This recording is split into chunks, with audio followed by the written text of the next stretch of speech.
It's all you, Danny.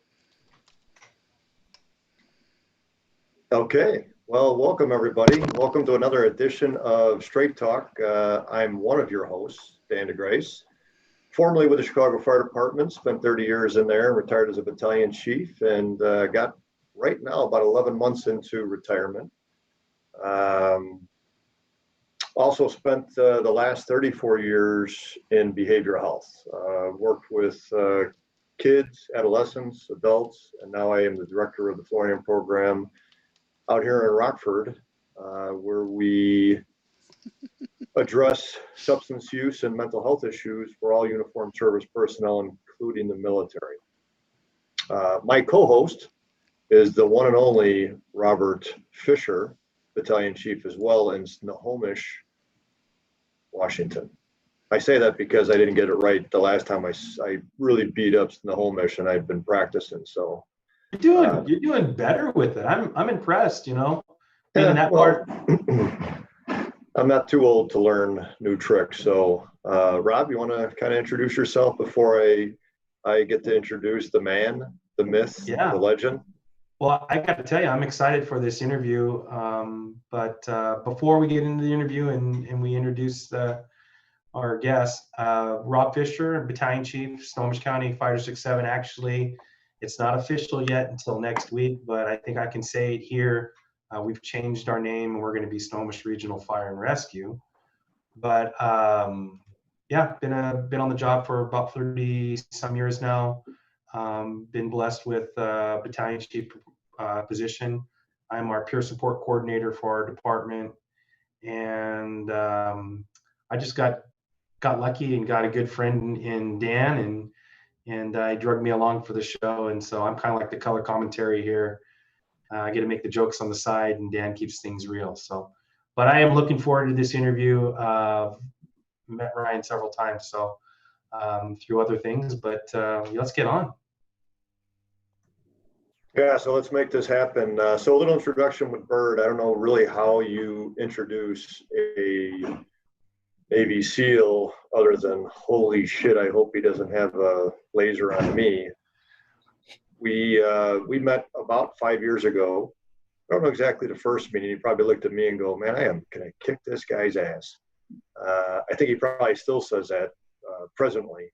But yeah, Rob and I talk often about who we'd like to have on the show. And this, obviously, the title is Straight Talk. And I can tell you from day one, whenever I've had a conversation with Bird, that's really been it. There's no holds bar. It's you see what you get, and he'll tell you the honest to goodness truth. And we have, I think most of you probably already know that as we do these shows, and I think we've probably done 8 or 10 of them, we try to let the people that we're interviewing know kind of the set of questions that we're going to ask, but we ask them to be honest, brutally honest about the questions that we ask. And Bird is, he'll kind of introduce himself a little bit, but obviously was a Navy SEAL. He got out of the service and done something that a lot of people don't do.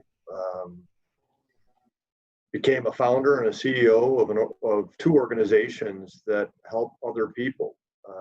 Let's be honest, there's a lot of people are into themselves and want to take care of themselves. And he served our country, and now he serves the men and women who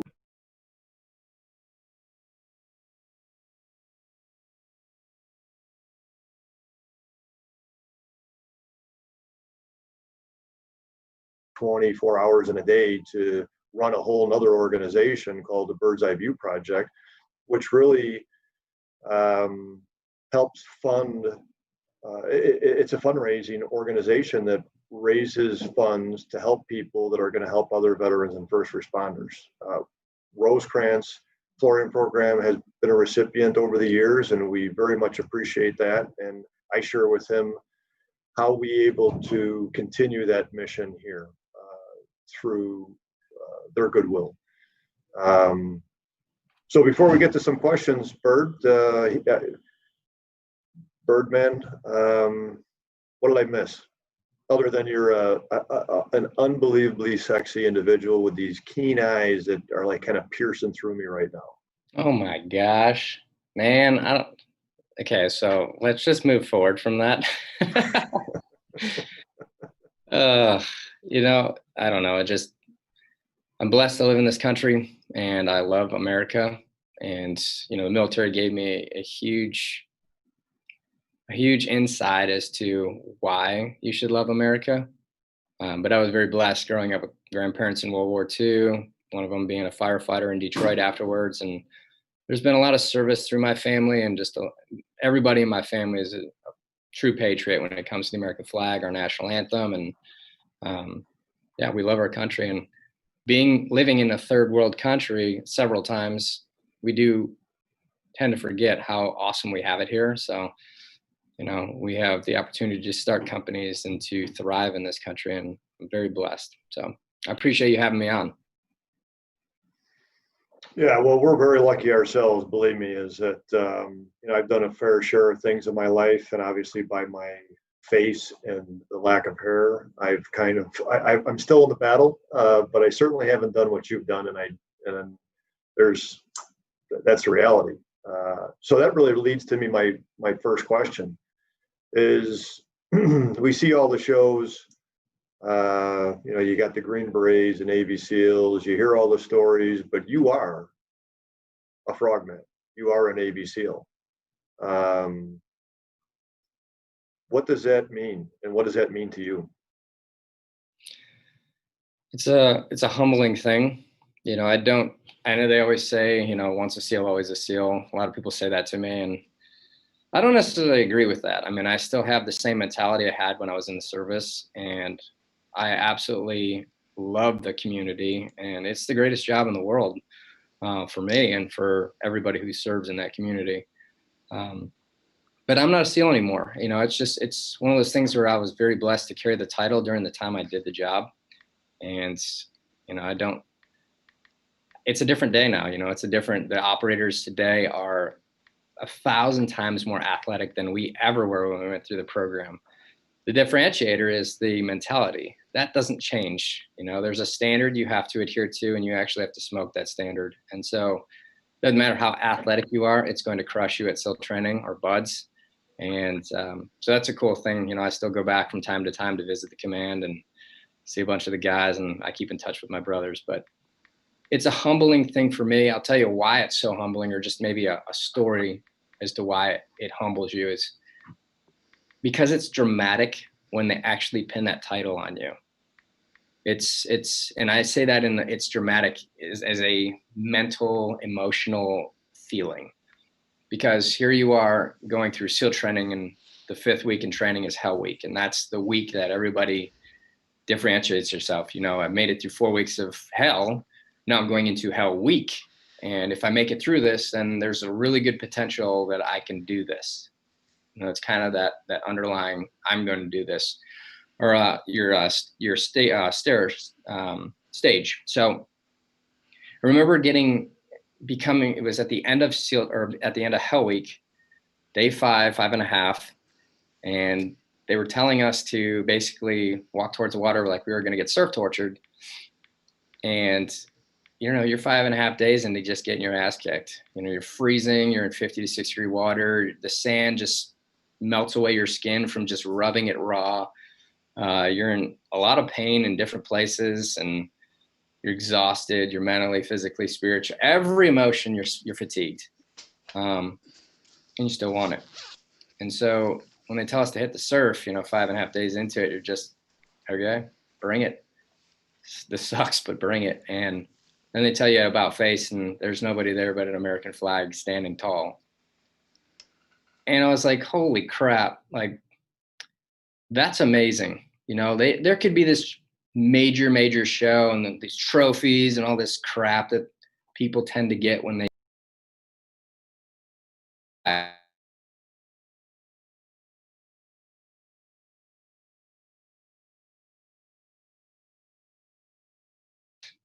that's our why. That's why we do this. And then right behind that, all these instructors came running up from behind the berm, screaming, cheering, fired up. Just a handful of us left. Actually, a handful as in if you have 30 fingers on your hand. And The commanding officer gets on the megaphone and says, "Congratulations to you, future Navy SEALs. Hell Week is secure." And I'm just speaking for me personally, but that was a point in time in my life when I thought to myself, holy shit, I cannot believe that I just did this. And it humbles you. It really, really humbles you to thinking, no, I'm not a SEAL or any of that, because you're not a SEAL. But I just worked so hard and devoted every bit of my effort to this, and I made it. And it proves that point that everybody's trying to make to you in life, your teachers, your parents, your friends. Like, if you try hard enough, if you work for it, if you believe in it and give your every effort, you will succeed. And it was proof right there. And so to me, being a Navy SEAL was a humbling experience. It is one of the things that I'm most proud of. It's not the thing that I'm most proud of, but it is very, very top three. But it's a humbling experience, and I take that, I'm very, very, I don't say that lightly. When people ask me about that, or they say you were a Navy SEAL, it's hard to say, yeah, heck yeah, it was, because it is humbling. And so anyway, it's a humbling thing. It's the most powerful thing that you can feel when you graduate Hell Week. And I was just blessed that I was accepted into the community, and I was able to perform the job for the 8 years I served. Well, Birdman, this might tie into what you just covered, and as we get older, we've had opportunities to do a lot of different things in our life, and we got marriage and kids and professional career accomplishments. But what do you think has been your greatest accomplishment in life right now? I mean, is it maybe the Navy SEALs, or is there something else that's been going on? I appreciate you asking that question. I'm 37 years old, so I've got 37 years to talk about something special. I know that life has a lot more to offer. Well, we don't know what tomorrow holds, but hopefully I have another at least 37 years on this earth to challenge myself and see incredible things. But each one of my children being born, becoming a father is by far the most impactful thing in my life. For many reasons. One of which is that God believed that I was deserving of a child. And it's a humongous responsibility, because SEAL training, being a firefighter, whatever job you do, whatever you do in life, school, it has a start and a finish. Whereas being a father is for life. So it is the most difficult job, because especially if you're ingrained in it. There's a difference between saying being a parent and being a dad, because if you're a dad, you're all in. I'm going to be the guy that's screaming at other parents into soccer games or whatever, being like, you don't talk like that to my son, I'll beat your ass right now, or something like that, right? And the other side to it is sitting down with them. And that's, it's funny. I went to a police graduation one time, and a fire chief was there. And of course, he got up on stage at the very end of the graduation. And of course, he said, I know. What is a fire chief doing at a police graduation? And it was quite funny, but he said one thing that will always stick with me for the rest of my life. He said, you guys are going to be tasked to do jobs to which it will be dangerous, to where you'll be putting your life on the line. And while doing this, your family's going to be at home not knowing what you're doing, and they're going to be relying on you to do your best and come home. So when you get home, get up off your ass and get down on the ground and play with your kids. And I was like, man, okay. Got it, all in. So I may be falling asleep while I'm on the ground, but I'm gonna be 100 miles into it. So seeing my child born for the first time, I have 2 kids now. One's 4 and one's 1 year old, and 2 boys. And just seeing each one of them born, and then knowing that's my responsibility, and I could do this right or I could do it wrong. It's a pretty simple decision, but it's hard work to take it to that level. That is my greatest accomplishment in life, and I'm 100% certain that I will never accomplish anything greater. Yeah, I would tend to agree with you. Fatherhood is awesome. Congratulations on fatherhood, and it's got to be one of the greatest, most rewarding things that you can do. As my son's 31 years old, 32 years old, and when you watch them grow and you watch them do their own things, and when we relate it to the military or the fire service or anything first responders, is like, has a company officer or a battalion chief. It's like every one of these kids that are coming through or in the military, every one of these other service members that are coming through, you kind of have a hand in developing them. And it's just the same way with kids. And when you watch them at the end, when you've left and you're watching them at the end, it's one of the greatest accomplishments you can do. Absolutely. Yeah. So that's my number one right there. Yeah. I'm having trouble. Can you hear me? Oh yeah. Yeah. My fingers aren't working as well as they used to, and every time I click on the talk, either Rob kicks me off or the screen goes blank. But that's okay. He'll be the host, the lead host at some point. Ryan, hey, thanks for the honest answers in that. And as we come up with these questions, we kind of have an idea of like, oh, I wonder what he's going to say. And as people listen to this too, they're listening and wondering what's going to be said. And as we've been talking, and as you've been talking, I realized that we're similar. As I said, I'm not a Navy SEAL. Didn't go through Hell Week, but I went through 30 years in Chicago, which is something of a living hell. Stop shortchanging yourself. You did a full career. I did 8 years. You rock. 30 years in Chicago is 1 week in Navy SEALs. You did good, Dan. I don't. That's not true. maybe a weekend. But one of the things and you probably remember at my speech at Fire Engineering, what I learned is as I was creating the straight talk presentation was that we spend all our time trying to develop a skill set. Yours was as a Navy SEAL, mine was in the fire service, and I also did concurrently with behavioral health. Rob obviously has achieved some things, and he's still achieving them presently. Now that it's done, that part of our life, it's like, who are we? And I've had to realize myself, as you answered the question, that we are more than just our title. So we have multiple titles, and many times when we have multiple titles, when people ask us questions, which title are we answering from? Really,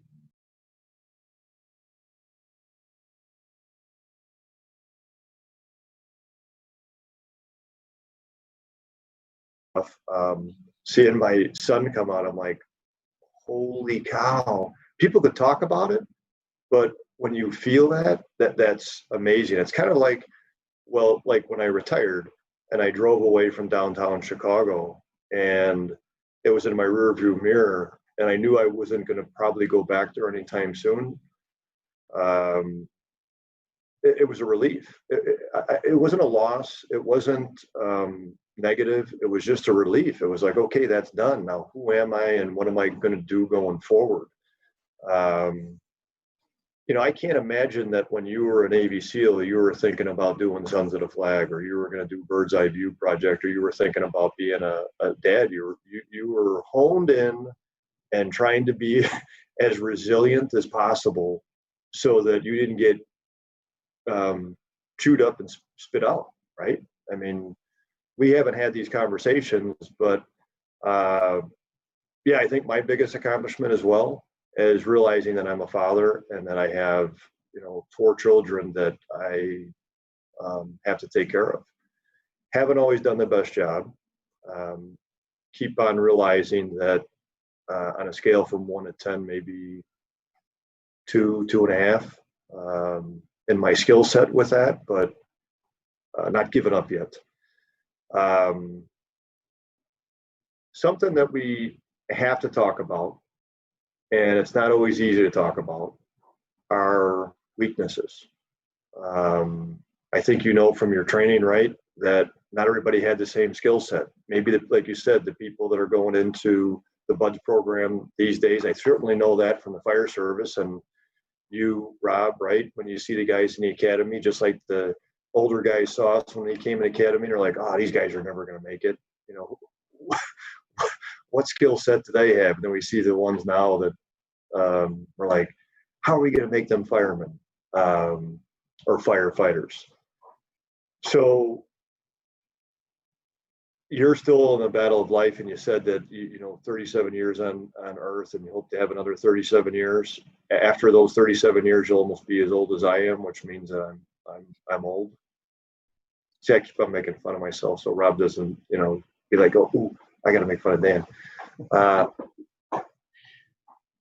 With a straight talk conversation, can you identify, for lack of better words, something that you've not accomplished, or maybe has been a defeat at some point in your life, and how you were able to, where you're at with that now? Sure. I mean, I don't think that any one of us can just pinpoint one issue, because I think every human has to survive something, but has multiple areas they can work on. I'm no different. I have multiple areas that I am constantly working on, and then I fail at those things at times. I think the first and foremost thing is the transition part is extraordinarily difficult, whether you do 8 years or you do an entire career. The jobs that we do, it's not jobs. It's a sacrifice, and it is a absolute mission bigger than oneself. And so to leave something like that behind for whatever reason you choose to, or just retirement because you're an old fart, regardless of it, it's super hard, because you're not wearing that gear that you used to wear. You're not doing the same routines that you used to do. You're not seeing the same bubbas you see every single day. And really, when it boils down to it, you look at the job as a whole, most of the time the job sucks ass, right? The things that we have to do that people think they probably think you're battling fires, you're running EMS calls, you're saving kids and cats out of the tree, and you're doing all the firefighting stuff that people know you to do. They don't realize that you're putting the hose inside the rig, and you're actually maintaining your tools and washing the rig, and you're doing daily cleaning around, and you're doing training, and 90% of the job sucks. It's all the preparatory stuff and just getting ready for the battle or the action or the training. And so it's just that rigmarole day to day that you get so used to, that when you don't have it anymore, it snaps. And for me, when you become a civilian out of one of these communities, it's difficult because there's not somebody over your shoulder every single day that's saying, okay, you have to do this. Here's word of the day. This is what a plan of attack is. Now it's up to you to be accountable for yourself and for everything around you. And that was a hard transition for me, because even though I tend to want to be a leader in certain respects, I also do look to leadership. And that's why I have a board of directors for our charity. And I always have advisors around me to help me make decisions. So taking my shield of armor and putting it to the side and not wearing it anymore was difficult. And what I did was I decided to get so heavy involved in trying to build something as a civilian so that I could make myself feel like I was doing something better or bigger, being a part of something special, that I stopped talking to my brothers. And it wasn't something that I, inherently chose to do. It was just a natural progression of I'm focused, I'm target focused. And then all of a sudden I look back and I'm like, my God, I haven't talked to my brothers in so long. And just a simple chat makes all the difference. Nothing changes. The conversations are still the same. They're going to give you a crap about an op you did or a stupid training mission you did that you screwed up. And, they're always going to highlight your imperfections, because that's brotherhood and teamwork, right? They're never going to tell you, oh man, dude, I remember when you ran that 4-mile time run in 2 minutes flat and it was amazing. No, they don't never give you the credit. They'll just be like, you remember when you fell flat on your face right off the helicopter? I could never forget that. I was like, yeah. So, those are the things that we yearn for, because it still shows you that you're part of them. And so I always say to people in transition, always remember for the rest of your life to connect with your brothers and your sisters, your teammates. Always connect. Don't ever lose it. And the fire service in the military, they're turning 100 miles an hour. They keep going fast. It's just the constant routine of the job. So they're so focused on what they do that they might not make a call to you as a civilian every single week. So it is up to you as a civvy now to pick up the slack and call them, just to make sure that the communication is still happening. So basically, I think the biggest imperfection for me is when I see stuff starting to slip away, or I start to feel some fear of the unknown, I try to drive through it fast and hard, and I tend to overcompensate at times. I used to actually turn to alcohol as a way for me to feel like, you know, sometimes feel something and sometimes feel nothing. Just because I felt dead inside that I was not talking and communicating with the brotherhood and I wasn't doing the job anymore. And I was really lost. And so by stopping doing that, I've been able to attack my problems firsthand, whatever they may be: stress of not raising enough money for the cause, um, trying to get through to my children and understand them at their level and it not working out quite the way I want it to. All these things drive you and your emotions. So that's the big thing, is what I try to do today that I used to do in the teams and in buds was I focus on today and I focus on the evolution at hand. What is the primary focus of the day? And let's accomplish that mission first, do it well, and then move to the right. And that's a big thing for me. But going back to your initial question, I think that I'm always going to have imperfections because I'm human, and I just have to continue to work on those things that I have imperfections on, and really never give it focus when I know that I'm doing well in a certain area. All right. So, you've accomplished a lot. We've talked about some of your accomplishments, and anybody that's followed you on anything that you've done with Sons of the Flag, and watching you jump out of planes, which I do want to jump out of a plane with you one day. Let's do it. I'd love to get in one of those squirrel suits and do some flying too. But perfect. So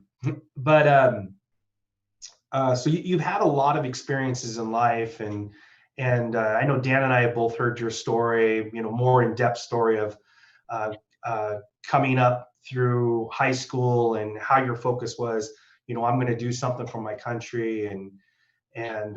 But my question then, I guess, is if there was something that you could tell a young Birdman, and all of this that you've accomplished now, what would that be? What would you want to tell yourself, if you could go back in time and say, is it staying in school or being more focused in school?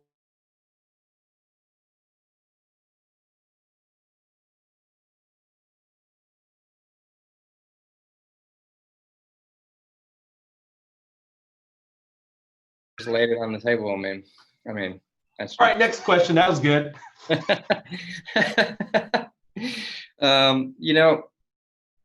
There's so much that you would tell. First of all, I think I'd have gone back and beaten the shit out of young Birdman, right?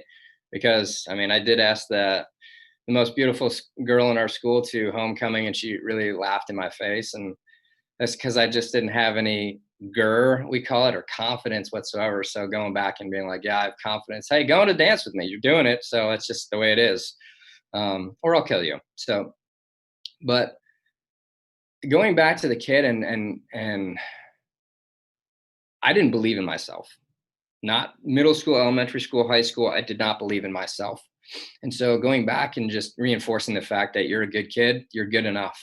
And, there may be people that are faster than you, stronger than you, whatever in life, but why can't you be just as good as them today? I think that's a big thing. So having the confidence as a child to know that I'm a good person and that I can do what I want to do in life, believing in myself. I think that's the primary function for all children today. They just, whatever it is, the way they've been raised, the school teaching, and how the teachers actually teach them. If they're bullied in school by other kids, there's a breakdown in confidence there that's unfortunate, and on the bullying side should just, it's terrible. But ultimately we need to empower children to be more confident in their decision making, and just in themselves. Like, what do I have inside? Because I know every single human has everything they need inside their gas tank to succeed in whatever they want to do in life. I've seen it firsthand now. We've got teammates who are missing limbs who are still able to do the job, who have been severely burned, been shot, still wanting to fight. Same thing with firefighters. I've seen firefighters extremely burned who, just like striving to get through surgery to get back to the job, and they do.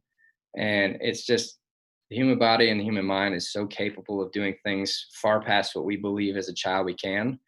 And so really reinforcing that as a younger kid to say, you got this. It's not going to be easy, but you have what you need to do this. So go crush it. That would be my talk to my young self. Yeah. And I think, well, definitely kids today struggle with that. And as a father, make sure that we're constantly telling our kids and encouraging them, allowing them to resolve some of their own problems and guiding them through that, which helps build their confidence and everything. And obviously through the Navy SEALs, you've probably seen people come through that maybe on the physical side of things, you're going, man, this guy's going to get crushed. But it's the mental fortitude. It's the fire inside, not the physical side of things, is what gets you through something as challenging as buds training, and trying to have that as a human being. I mean, I think a lot of us that were in the military or in the fire service, you start learning about that, and you start to be able to harness that. You're right. You can go many places that you would never even imagine yourself being able to go. So that's right. I mean, it's interesting. When we started Buds, I remember being paired up with this guy who about my size, but stronger, and he was just humming through push-ups. He was humming through sit-ups. I mean, he was crushing this physical workout on such an exceptional level that I looked at him and I was like, well, if that's what it takes to make it into this program, then I am effed. And so that's why you should never judge a book by its cover, because we were together for a few hours and then he quit because the water was too cold. And then I watched a guy go through who you'd look at him and you'd be like, there's no way in hell that he's going through the program. And not only did he make it through the program, but he actually ended up saving a brother's life. So you never judge a book by its cover. You give everybody the opportunity to prove that they got what it takes. And that's the beautiful thing of SEAL training and going through the academy is, if you want to be a firefighter or you want to be a military member, service member, you got to pass the gauntlet. You got to earn it with your 2 feet and your arms and your fortitude, and then you're accepted into the program. But you still got to earn it every day, every single day. Yeah, Bird, when I think of the word Navy SEAL, or the title Navy SEAL, and I've talked to you, I also think about the men and women that have come before me in the fire service, whether it be from New York or Snohomish or Chicago or Pennsylvania or wherever. And it's like, what does it take? And you look at, the pictures that are put out there in regards to these iconic people. And you're like, they can't have any weakness. So the fact that you're sharing some of those, maybe not overall strengths, is amazing, because people have to understand that we're human beings, right? How do we make it through each day? And when you think about, when you're talking about, cold, or I know we've talked about the fact that you might not have been the best swimmer, or you're afraid of sharks. That's crazy. I'm afraid of seahorses. I'm only afraid of seahorses. So, because that's all they said was in the ocean, right? When things were touching you.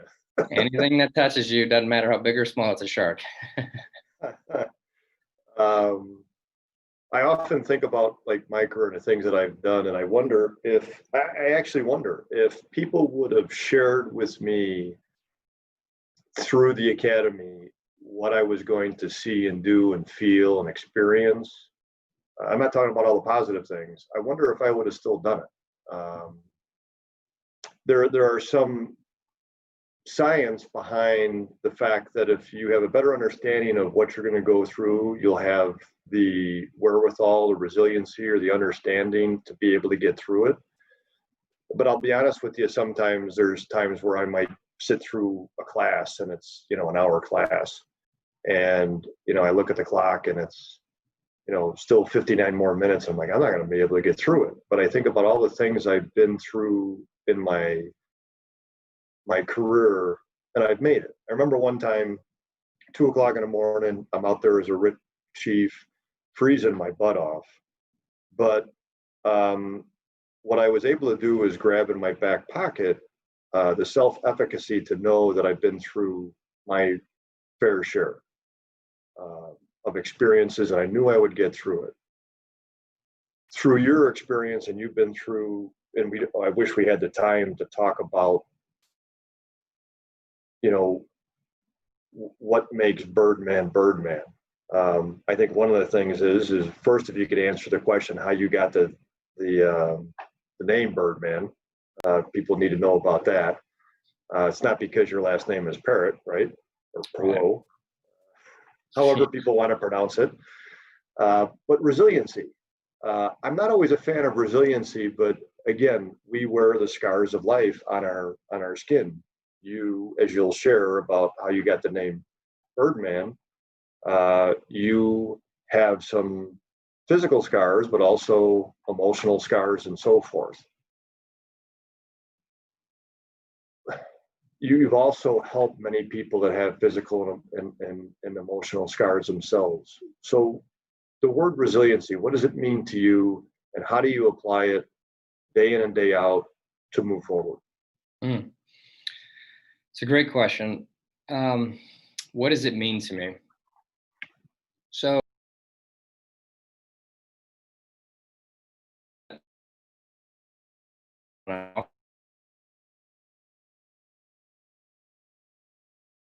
either have the switch or whatever it is, and it truly is eliminating emotion for the time being, because emotion does not play well within combat or a stressful scenario. So you alleviate the emotional part or component to it and focus on the mission at hand. And then you go pick up the baggage later, because you're going to promise, right? You're going to have time afterwards to relive that. And a buddy of mine always says, "Hey, never review the game tape." And I'm like, got it. It works for sports, doesn't work for combat. However, it does. So you flip the switch off of emotion, you go do your job, you come back and you pick back up the slack. You get home, the emotion sets back in, and then you start to think on things. So really, resiliency, I'm no doctor and I'm no scholar, so being able to give you a very articulate answer to that might be hard for me. However, it's being so passionate about something that you're going after that it will absolutely drive you insane until you get there. I think that's for me what it is, because the missions that we focus on are for other people. They're bigger causes than ourselves. And it's hard. It is hard to constantly wake up every morning, and not only to deal with the things that you have to deal with personally in life, but to go help others with their issues. You got to be square yourself. And so I'm very passionate about helping people who do not have it as easy as I do physically and mentally today, because I want them to be what they used to be. And I'm not changing anybody's life. I am trying to help them. I consider what we do at Sons of the Flag more of a concierge service, or, just a conduit, a middleman to help people get to and from like perfect surgery or great surgeons, and hiring doctors. And so, but to get them there, the doctors, they say, they're fascinated by the injury, and that's going to drive them over the edge to actually fix the patient. So resilience to me is understanding that there are people with limitations that can be helped. And if there's nobody doing it, then I'm going to step up and I'm going to do it myself, constantly, day in and day out. And no matter what comes at me, it's like a war. I'm going to shift left, fire right, whatever it may be. And I'm going to take it one step at a time until the mission is accomplished. Well, you do a presentation and it's called Spark, right? So between that title, Spark, and the why, one thing that I know for people that are trying to find recovery is it can't come from me. It can't come from somebody else. It's got to come from the individual, from within. And you identify with that, and you found that, right? You found that why. I think you shared with me a little bit that was something that some of your instructors asked you about, right? When you were in Buds, that you have to, what's your why? Yep. I think if you can share a little bit about that, you're probably, I'm going to guess, in that situation, as I have been in a position where instructors ask me a question like, well, what are they thinking? And it has nothing to do with their thinking. They want to know what is inside of you, right? That's right. That's right. Well, actually, so I'll just give a shout out to Brian Hyatt. He's watching right now, and he just gave me a shout out. So what's up, Brian? So interesting thing, when you're in Hell Week, they make you do a little deal where you're freezing cold, you're miserable the whole time, you're soaking wet, and then you get dry, and then you get into this really, really warm room, and you have to write down on a piece of paper. There's a series of questions, and then each group gets a question. And so I think my question was, why do you want to be a SEAL? And I remember being in the room. I remember saying, well, this is awesome. Heat, dry, little time down. All right, I'm going to start writing. And I remember just, trying not to doze off. And that's all you keep doing is dozing off. So you get the document later on. And I wrote the same sentence twice before I passed out completely. So, are you going to really give your why? Like, oh, I just want to be the best operator ever. I want to be a fighter, and I want to serve with the best. And there's all these different things you can write. And it was simple for me. I knew why I wanted to do this. I didn't know what my real why would be until I saw that American flag after Hell Week and really understood that is so much bigger than my personal why. However, when I talk about my spark, I just wanted to tell my parents that I had done it. I had failed every subject in school for a long time. I truly disappointed them in academics, and they stuck with me through it all and just kept hammering down on me to accomplish the mission. And I finally gave them the opportunity to say thank you for everything. And all the hammering down on me, that's subconsciously what taught me to drive through things when they weren't going my way, because I'm failing every year. They keep sticking with it. They keep hammering it year after year after year. And that was just subconsciously going into my head. And now in SEAL training, and you're just getting your ass kicked day after day after day, you're going to keep sticking with it. And all just to return the comment to my parents to say, guess what? I made it. Your son's going to be a Navy SEAL. Thank you for everything. That's it. That's your spark. That's my spark. Thanks, Bird. And so Birdman? Birdman. Yeah, quite simple. I mean, for people when I don't want to have a conversation with them about really it, if I'm just having a day where I don't really want to discuss, so one of the worst times in my life, I'll just say, yeah, my last name's Parrott, so, and then they just go on about their merry way. But honestly, so I was in my first deployment to Iraq of 2005. We were coming back from a mission on Route Michigan, and unfortunately our vehicle was struck by an IED, or an improvised explosive device, and we got blown up. So one of those things that you always know is there, yet just like anything, it's not going to happen to me. We're moving too fast for that, or we're too good for it, or whatever, and it does. I was new at the time, so while I thought I knew some things, I still knew that I was a new guy and didn't know anything.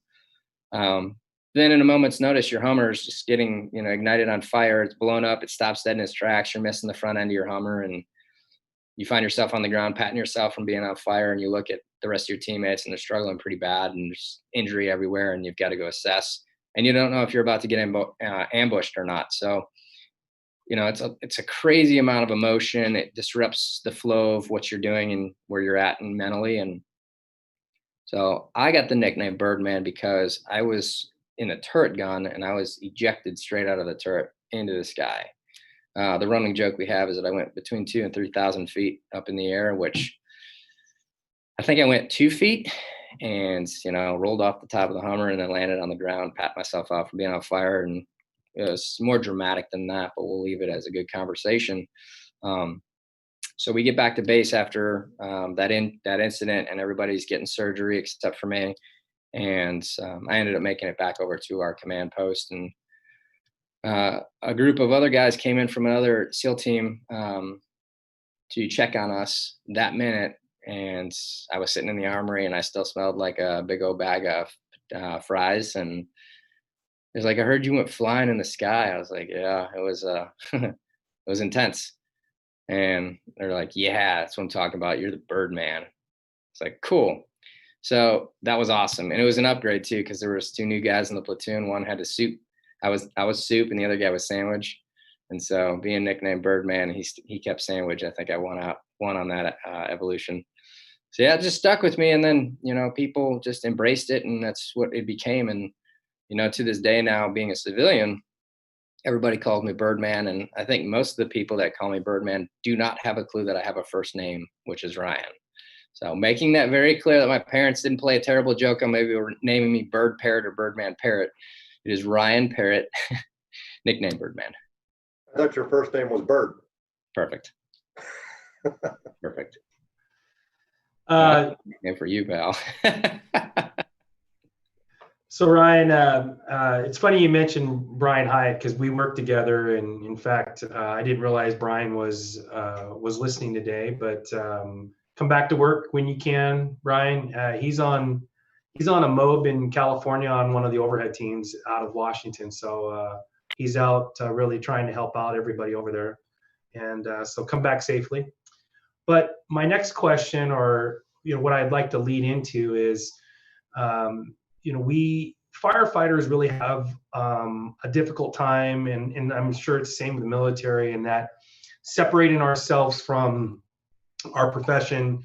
Number of us are like really into the job and do a lot, and so it's sometimes it's difficult for us to balance our everyday life and our professional life, and well, and a lot of us, our professional life is also our hobby life too. So given that you've done a lot and you've seen a lot in the Navy SEALs and running a foundation, I'm curious, what do you do to try to put balance into your life? What are the things that you do with fatherhood and being married and everything that you got going on? But how do you get balance in your life?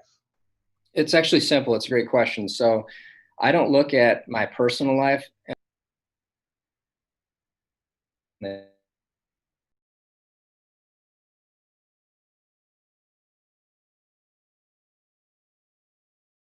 have to do, like, I got to go change my kid's diaper and then I got to go make his lunch or whatever.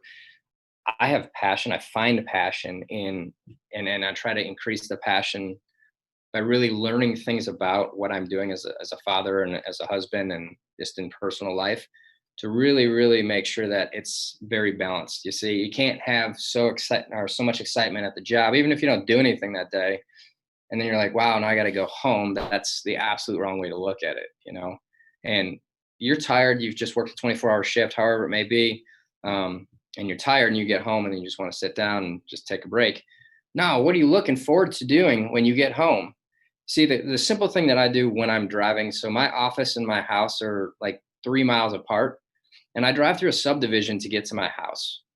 So there's this one house almost midway between office and house that is like this cool, and I live in Dallas, Texas, right? So this house looks like a Lake Tahoe, kind of beautiful wooded house, and that's my switch point. And so when I pass that house, it immediately tells me to either switch on or switch off. And so when I'm coming from work and I see that house, I immediately go from phone is down at that point, no more emails, whatever. I'm driving and I'm going to think about, cool, what am I looking forward to? I'm looking forward to getting home and asking my son first how his day at school was, and give my wife a kiss and see what I can do to help. And then find passions in certain things. Okay, we're going to go on a walk and I'm going to teach my kid how to ride a bike or a scooter or whatever. So I'm implementing the passionate things into it. So it's not like, okay, I got to go home and I got to do this, that, and the other, and then the honeydew list and all this stuff. I don't live like that. I think but it's easy to get into a routine of that. It's the same thing with going to work. There's days where you know that you're going to get your butt kicked, or you're going to have to do reports or whatever it may be. And so while driving to the office, when I get to that point and it's not family time anymore, now it's work time, I switch on. I know I got to go accomplish the hardest mission of the day first, and then just continue suit. So, but to keep balance, you also have to do something personally for yourself. And so for me, it's to at some point continue to talk to my brothers or the teams and just having conversations. So just making a phone call, at least talk to 2 or 3 teammates a week, just so I still keep the positive vibes going and just catching up on operator stuff. Although I can't hear any of the classified stuff anymore, but whatever, who cares? I mean, just hearing cool stories. The other side to it is the jumping for me. I've been able to take what I love, the extreme sports, skateboard, snowboarding, wingsuit flying, skydiving, base jumping, all that stuff, and implement it into a way that we could generate funding for veteran and first responder causes. But I do that so that I can keep my balance, because when I jump, it's the only time in my life where I can zone out all the noise and completely focus on the mission at hand, what I'm doing, and just have purity. So you have to implement something for you. That something for you can't be bigger than your family and cannot take over time with your family, but you have to set that into your schedule at least once a week or once a month, however your schedule dictates, depending on where you're at in the spectrum. And so that's what I try to do. Every day I'm looking forward to going home to see the kids, and I can shut work down. There's nothing better than being able to shut the job down and being able to just offload that for 12 hours, 14 hours, spend time with my family, rinse and repeat every single day, and then know that I've got an objective. A month from now, I'm going to go out to Twin Falls, Idaho and jump the Prime Bridge. And so every day I work my ass off so that I know when I get to it, I've earned it.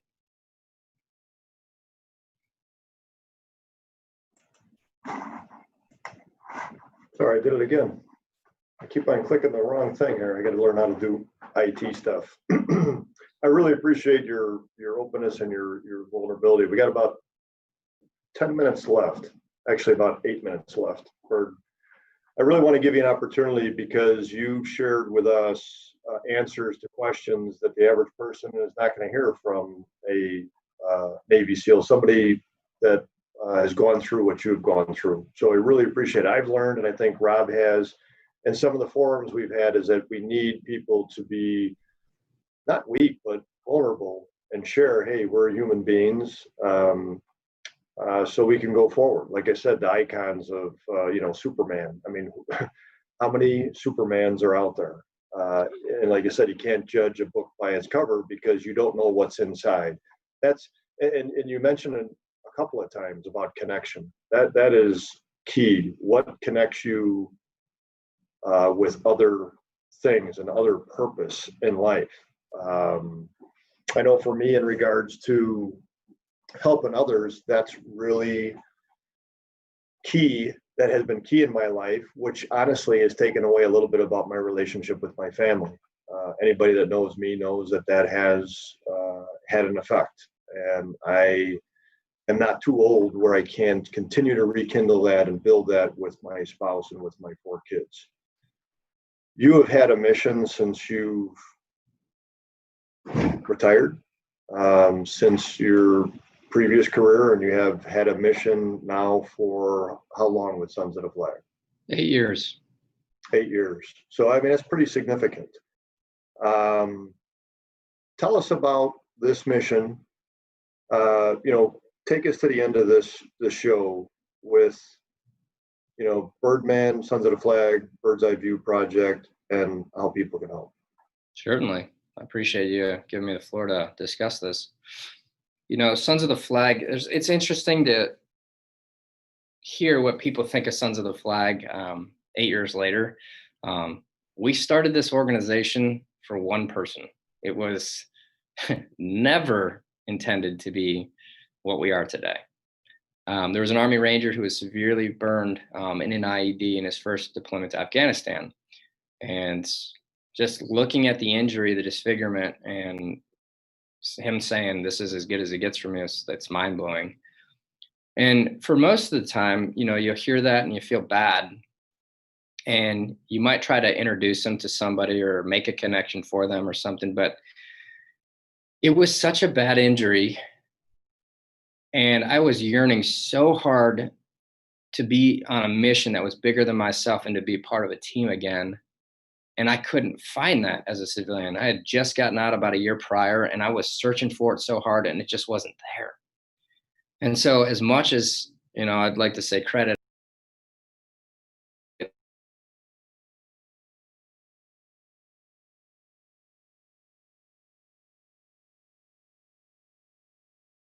would you join me? And he's like, "I'm all in, brother." And I was like, okay. In January 2012, we became Sons of the Flag. The idea for us was to help Sam Brown. That's it. Figure out what doctors could fix him, raise capital for him, and go get him fixed. And that's wash, rinse, and repeat. That's it. And then as we're trying to figure out fundamentally what we were doing, I got reached out to by a firefighter out of DC, Greg Turnell. He just retired, 34 years on the job, I believe. And, he reached out to me on LinkedIn and said, "Hey, man, I love what you're doing. Burn survivors, veterans, you should definitely check out firefighters as well. And I'd love to be a representation for you here in DC." I'm like, holy crap. Like, we don't even know what we're doing locally in Dallas, Texas. And now we've got a firefighter who wants to help us open a chapter up in DC. So we got something here. And just by the conviction in him and what he said to me, it was like, this isn't a one-time offense. This is going to be something. And people always ask about the name Sons of the Flag. So it was a poem written in World War I based off the Civil War. It talks about the North and the South fighting against each other, and at the end of the day, coming together as one under God, the United States of America. You know you're going to go into battle, so maybe God will be with you all. And that was just so powerful to me, because what we do is we take veteran first responders, civilians, pediatric to adult, and partner them with some of the best reconstructive surgeons this country has to offer, to say, this is what I have, this is what I need help with. What can you provide for me? And then let the doctors decide on what they can do, and then go execute on the surgery. It's a one by one basis. We are not trying to gain massive numbers to say we did 5,000 patients this year. It's legitimately, if we help one patient and fix them fully over the year, that's a huge success, because this is not a short-term evolution. Burns are for life. They're a lifelong injury. They're the most painful injury out there. And there's no advancement since Vietnam. It's actually horseshit. You know, we're the United States of America. We lead the charge in everything. We're crushing so much. Technology is insane coming out of America. Some of those most brilliant people in America, you lose a limb, you strap a prosthetic on it, that are just so advanced right now, and you're off doing what you need to do again, get you back mobile. Burns hasn't really been looked at since Vietnam. There's a very few people in this country that actually are really leading the charge in burn care. There's less than 300 accredited burn surgeons nationwide. There are very few burn charities out there that exist. So it's not that they're not doing a good job, there's just not enough of it. And so looking at that, you have not enough of this going on the right, yet you have one of the most severe dramatic injuries on the left. It doesn't make sense. So we started this organization in January 2012, calling it Sons of the Flag, to really be a resource for burn survivors at the beginning. We wanted to give people a place to come to say, this is your home. We're going to help you navigate this terrain, to figure out what it's going to look like for you. Ask any burn patient out there and their family. They get injured, they go to the hospital, they get their initial life-saving care, then they leave the hospital not knowing what's next, and there's no roadmap. And so we wanted to answer that question. And over the last 8 years, we've answered the question. Sons of the Flag is your answer. You come to us, we're going to be the roadmap for you, and we're going to connect you with the doctors. And so it's called Mission Reconstruct Freedom. You click on the tab at sonsoftheflag.org if you want to go get seen by a doctor to look at surgery in the future. And then we connect you with the doctor team for a Skype consultation. You're going to do a consultation between the docs. They're going to assess what you got going on. They're going to tell you what they can do for you, and they're also going to ask a list of your needs. And they're also going to give you some extras, because it's really cool and they're passionate about what they do. And then we secure a date for the surgery, where we ship them to Tampa, Florida, them plus a family member, and they're going to undergo their surgery and then come back home. We've been doing this program about 1.5 years now. We've had 100% success. I'm very, very proud of that. That's about 20 patients. And so, again, we're not trying to grow that to where we can say we've done 1,000 or 5,000 patients. We're trying to suit every patient as they come in the door. And we have not had a waiting list yet, so that's a great thing. Even with COVID, we've been able to push our patients through. It's been a little bit more of a lull, because now we have to do the 14-day quarantine for our patients, which they're not that mad about. They get to stay in a house on the beach in Florida for 14 days, and it's quite enjoyable, so we've heard, in an Airbnb, so it's really neat. So yeah, we haven't missed a beat there, and this year's actually been a blessing for us to just continue to focus and understand, the power of what we do here. So we get patients care, and once they work with these doctors are going to continue to follow up with them, and we're going to continue to follow up with them, so that if they need something else, we're there to help. So now they have a roadmap. It's us. Secondly, I said there's less than 300 accredited burn surgeons nationwide, so we have to be smart and think about our future.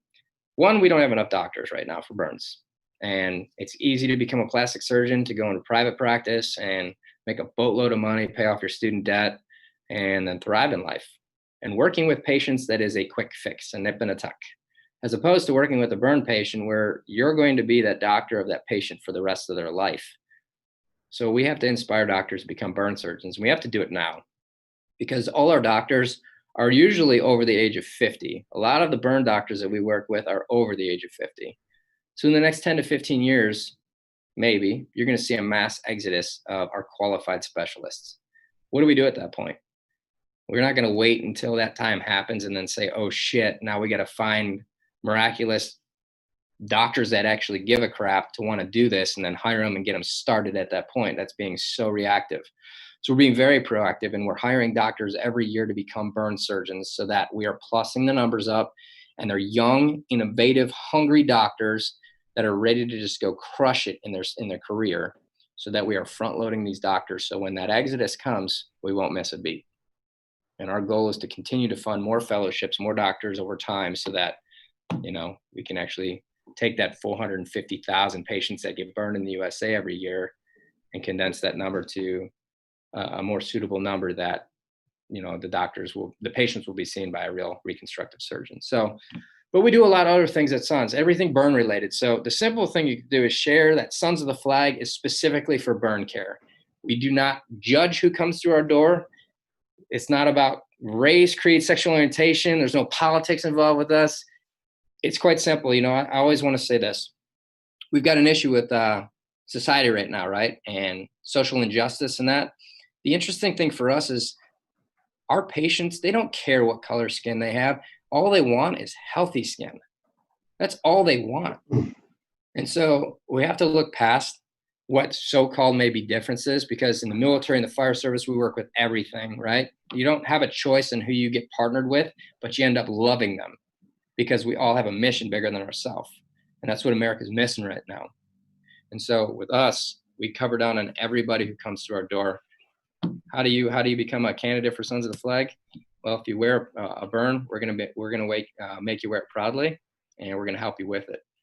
So that's what we do. We're all burn related. We're only burn related. So if you have somebody who falls in that category, either you or them reach out to sonsoftheflag.org and let us get on top of it and start talking with them and helping them through the process. And just a simple thing is spread the word that Sons of the Flag exists. If there's a person struggling and you know about it and you didn't connect them with us, that's on you. We do not spend multi-millions of dollars a year on marketing. We don't have it. So the only way we can truly market to help your brothers and sisters and the people who get burned in America is by you spreading the word. You can be the conduit to changing somebody's life. That's Sons of the Flag. Birdman, Rock and roll.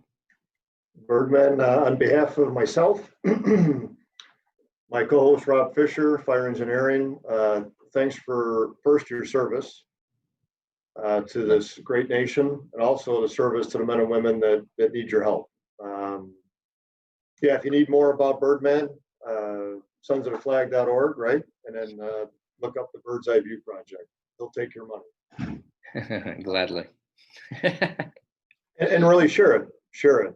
So thanks for your time. Thanks for your passion. Thanks for your why. And I'll see you around. Rob, be safe out there. And we'll talk next Humpday Hangout. Grateful for your time, guys. Thank you. Yeah, thank you.